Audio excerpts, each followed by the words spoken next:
টুকুন এদিকে, এই যে। হ্যালো এভরিওয়ান, কেমন আছো সবাই? আশা করি সকলে ভালো আছো আর আমিও ভীষণ ভালো আছি। তো সকাল সকাল দেখতেই পাচ্ছ একটা সুন্দর ব্লগ শুরু করে দিয়েছি, কিন্তু যদিও ব্লগটা তোমাদের কাছে অনেকটাই দেরিতে যাচ্ছে, তো একটু সমস্যার কারণে ব্লগটা এডিট করতে পারিনি, তোমাদের সঙ্গে শেয়ার করতেও পারিনি। এটা হলো নীল ষষ্ঠীর দিনের ব্লগ। তো এবছর আমার প্রথম নীল ষষ্ঠী। তো সকাল সকাল উঠে রেডি হয়ে গেছি আর সোনা মাম্মাকেও রেডি করিয়ে দিয়েছি। আর এখানে দেখো সোনা মাম্মা রেডি হয়ে বসে বসে খেলা করছিল, তারপর নিজে নিজেই শুয়ে পড়েছে। তো চলো এখন দুজনে আমরা বেরিয়ে পড়বো পুজো দিতে।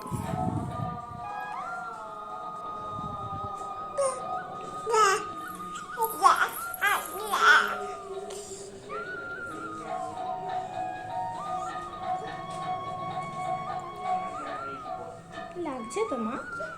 ছেড়ে দাও।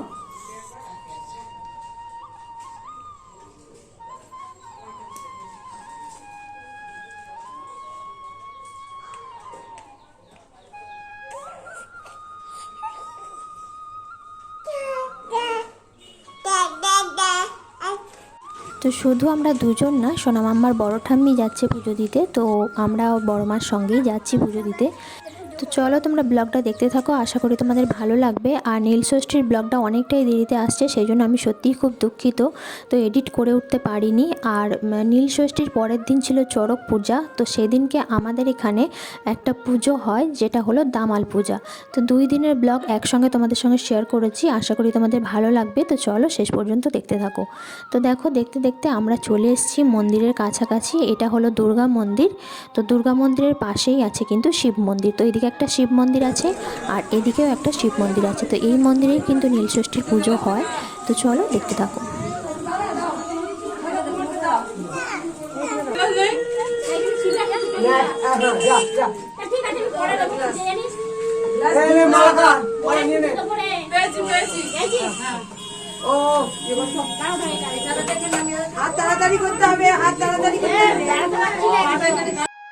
তো আমাদের পুজো দেওয়া কমপ্লিট হয়ে গেছে, তো এবার আমরা এখান থেকে বেরিয়ে যাচ্ছি। তো আমার এবছর প্রথম নীল পুজো। তো সত্যি কথা বলতে নীল পুজো কেন করা হয়, কিসের জন্য করা হয়, এই জিনিসটা আমিও আগে জানতাম না, মা ঠাম্মার কাছ থেকে শুনেছি।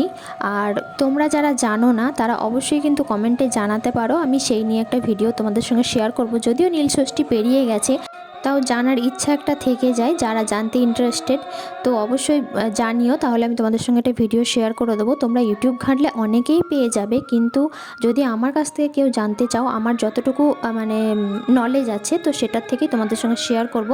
তো যাই হোক, চলো এখন পুজো দেওয়া কমপ্লিট, তো আমরা এখন বাড়ি চলে যাব। আর বাড়ি গিয়ে তো আজকে তো তোমরা যারা নীলষষ্ঠী করেছিলে তোমরা সকলেই জানো যে আজকে ভাত বা মুড়ি এরম টাইপের কিছু খেতে নেই, তার জন্য এখানে লুচি ভাজা হচ্ছে। তো আমার শাশুড়ি মা মানে মা তো যায়নি পুজো দিতে, তো মায়ের লুচি টুচিগুলো সমস্ত কিছু রেডি করে নিয়েছে।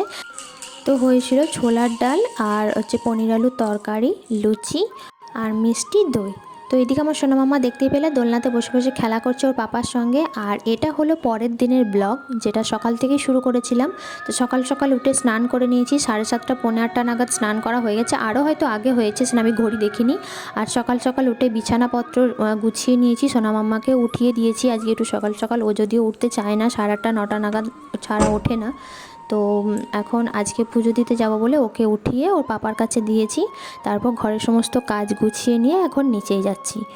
তো নিচেই যাব, এবার সোনা মাম্মাকে একটু রেডি করব, কারণ পুজোটা আমরা সকাল সকালই দিতে যাব। এখন দেখতেই পাচ্ছ কতটা গরম, আর ছোট বাচ্চা নিয়ে পুজো দিতে যাওয়া, আর আমাদের যেখানে পুজো হয় সেখানটা একদম পুরো ফাঁকা মাঠ, তো ভীষণ রোদের তেজ। তো চলো তোমরা দেখতে থাকো, আশা করি তোমাদের ভালো লাগবে।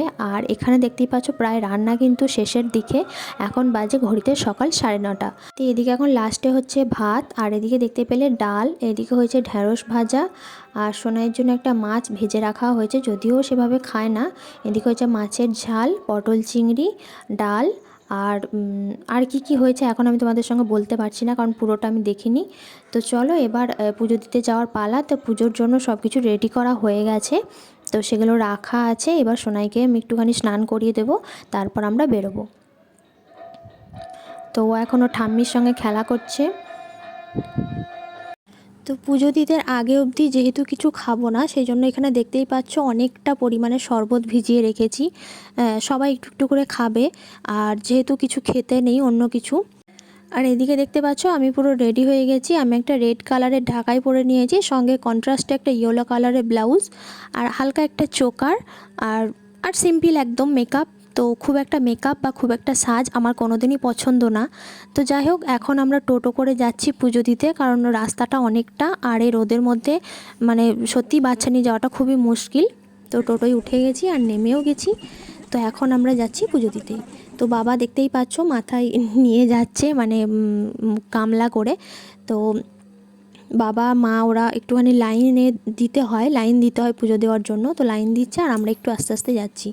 তো সোনা মাম্মা দেখতে পাচ্ছ এখানে ওকেও একটা লাল রঙের জামা পরিয়ে দিয়েছি, যেটা ওর দিদান দিয়েছিল পয়লা বৈশাখের জন্য। তো আমার সোনা মাম্মাকে দেখো কতটা কিউট লাগছে দেখতে। আর চলে এসেছি আমরা পুজোর জায়গায়।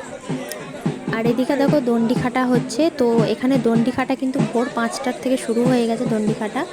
তো পুজোও অনেক আগেই শুরু হয়ে গেছে। তো এবছর দেখছি অনেকটাই মানে হালকা, মানে এই 10টা নাগাদ প্রচণ্ড ভিড় জমে যায়। আর এই পুজোটা কিন্তু 4:30 5টা অবধি চলে। আর ওই টাইমটা মানে 2টো আর 1:30 2টোর পর থেকে ওই টাইমটায় এখানটায় প্রচুর জমজমাটি থাকে। তো সেই টাইমে তো আসা সম্ভব হয় না, সেভাবে ভিডিও তোমাদের সঙ্গে আমি শেয়ার করতে পারি না।